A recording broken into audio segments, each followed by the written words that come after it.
Attractiveness लोगों में काफ़ी कम होती है।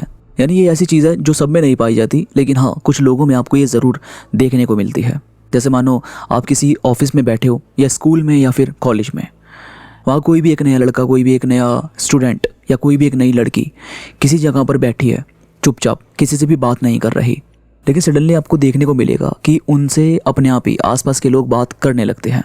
यानी ऐसा नहीं होता कि उनको इग्नोर किया जा रहा है, या फिर ऐसा नहीं होता कि उनसे कोई बात नहीं कर रहा, मतलब वो बात किसी से नहीं कर रहे, अपनी साइड से उन्होंने कभी शुरुआत भी नहीं करी, लेकिन फिर भी कुछ लोग उनसे बात करने के लिए सामने आते हैं और उनसे बात करनी स्टार्ट करते हैं।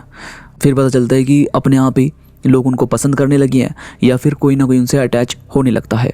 तो ये सब इसीलिए हुआ क्योंकि उनकी जो अट्रैक्टिवनेस है वो काफ़ी ज़्यादा लोगों को अपनी तरफ अट्रैक्ट करती है। आप भी ऐसे बन सकते हैं, यानी आप भी अपने आप को ऐसा बना सकते हैं कि लोग ऑटोमेटिकली आपसे अटैच हो जाएं, या फिर वो अपने आप ही आपको नोटिस करने लगे, आपसे बात करने लगे। कुछ चीज़ें हैं जिन पर बस आपको ध्यान देना होता है। देखो यार, पहले ना अपनी पर्सनैलिटी पर ध्यान दो। पहले आपको ये देखना चाहिए कि आपकी पर्सनैलिटी ओवरऑल कैसी है, खुद को एनालाइज करना पड़ेगा, तभी तो आपको पता चलेगा कि क्या चीज़ चेंज करनी है। आप ज़रूर किसी ना किसी को पसंद करते होंगे, किसी ना किसी से इंस्पायर होते होंगे, तो ये डिपेंड करता है कि आप अपने आप को किससे इंस्पायर करने की कोशिश कर रहे हो। अगर भाई आप ऐसे वैसे लोगों को पसंद करते हो, ऐसे वैसे लोगों से इंस्पायर हो रहे हो, तो फिर आप भी अपनी पर्सनैलिटी में वैसा ही चेंजेस करना स्टार्ट कर देंगे। लेकिन अगर आप वाकई में एक कैरिस्मेटिक पर्सनैलिटी बनाना चाहते हो कि भाई लोग अपने आप नोटिस करने लगे, तो फिर आपको बनना भी वैसे ही पड़ेगा, आपको करनी भी वैसी ही चीज़ें पड़ेगी। तो ओवरऑल पर्सनैलिटी को नोटिस करना स्टार्ट करो, अपनी एनालाइज करना स्टार्ट करो। देखो कि सबसे पहली क्या चीज़ है जो आपको चेंज करनी है, आपकी ड्रेसिंग कैसी है, आपकी ग्रूमिंग स्टाइल कैसा है, आपकी बातचीत कैसी है, नॉलेज कितनी है, ये सारी चीज़ें डिपेंड करती है। इसके बाद ग्रूमिंग पर ध्यान दो। यानी कि ऐसा मत करो कि आप दिखना तो बहुत बेहतरीन चाहते हो, लोगों से ये भी चाहते हो कि वो आपको देखें, नोटिस करें, बात भी करें आपसे, लेकिन आप खुद को प्रेजेंट वैसे नहीं करते। वही आपकी ड्यूटी होनी चाहिए कि आपको अपने आप को बना के रखना है। ये नहीं कि आपने बाल बिखरे हुए हैं, बड़े हुए हैं, बियर्ड आपकी बड़ी हुई है, उस पर भी कोई ध्यान नहीं है, ड्रेसिंग गंदी है, उस पर भी कोई ध्यान नहीं है। तो ये नहीं करना यार, आपको खुद को बना के रखने का, डिसिप्लिन में रखने का काम तो आपका ही है ना यार। अगर आप नहीं करोगे तो कौन करेगा वो चीज़ें? आपको कोई बार बार ये चीज़ें नहीं बताएगा, या फिर आपको कोई बार बार वो चीज़ें नहीं बोलेगा। तो खुद को बना के रखो, खुद पर काम करो, ग्रूमिंग करो, अच्छे दिखो, अच्छे से रहो, ये ज़रूरी है। फिर आता है कि ड्रेसिंग पर ध्यान दो।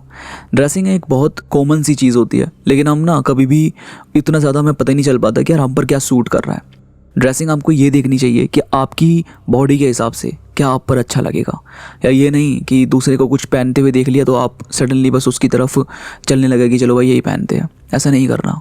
आपको ये देखना है कि आपकी बॉडी पर क्या बढ़िया लग रहा है, आपके ऊपर क्या सूट कर रहा है ना, वो चीज़ें आपको वेयर करनी है। कलर कॉम्बिनेशन देखने हैं। ब्लैक पैंट पहन रहे हो, ब्लैक ट्राउज़र पहनते हो तो लाइट कलर अच्छा लगेगा, शर्ट वगैरह का, टी शर्ट्स वगैरह का।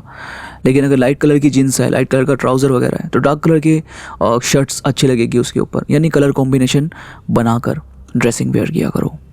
और फिर है कि बोलो, मगर एक लिमिट में और एक तरीके से। ये नहीं कि आप चिल्ला चिल्ला कर बात कर रहे हो, सामने वाला भी अनकंफर्टेबल फील कर रहा है। 10 लोगों को सुना के बात नहीं करनी, या फिर अपने आप को बहुत ऐसे चोड़पंती में नहीं दिखाना कि भाई देखो मैं ऐसा हूँ, मैं वैसा हूँ। ये सब चीज़ें नहीं करनी, प्यार से बात करनी है। सामने वाले भी आपको सुने, आपको नोटिस करे, क्योंकि जब आप एक ठहराव के साथ एक तरीके से बोलते हो तो उनको वो चीज़ें पसंद आती है, और लोग ना फिर आपको नोटिस भी करते हैं, आपको सुनते भी हैं। अगर आप सिर्फ बोलते रहोगे, उन्हें सुनोगे नहीं, या फिर बोल भी रहे हो तो ऐसी बातें बोल रहे हो जो शायद उनसे कनेक्ट भी नहीं कर रही, तो फिर वो क्यों नोटिस करेंगे, क्यों आपको सुनेंगे? तो वो चीज़ें नहीं करनी है, इसका ख्याल रखना है।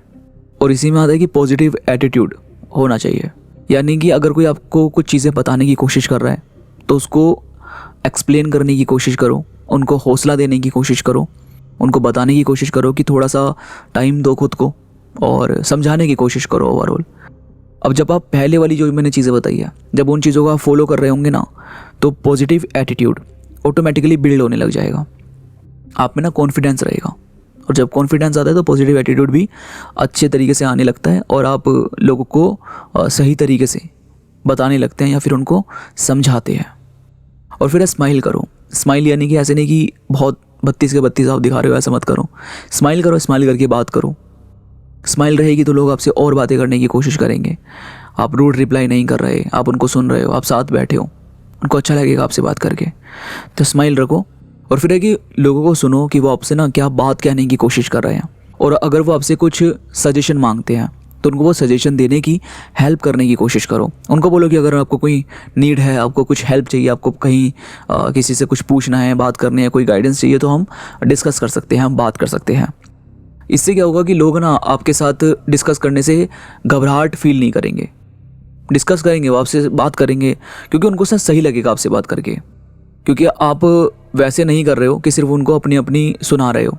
आप उनसे पूछने की कोशिश कर रहे हो और देख रहे हो कि कुछ गाइडेंस की अगर नीड है, कुछ डिस्कशन करना है तो हम कर सकते हैं। यानी कि ओपन रख रहे हो कन्वर्सेशन को।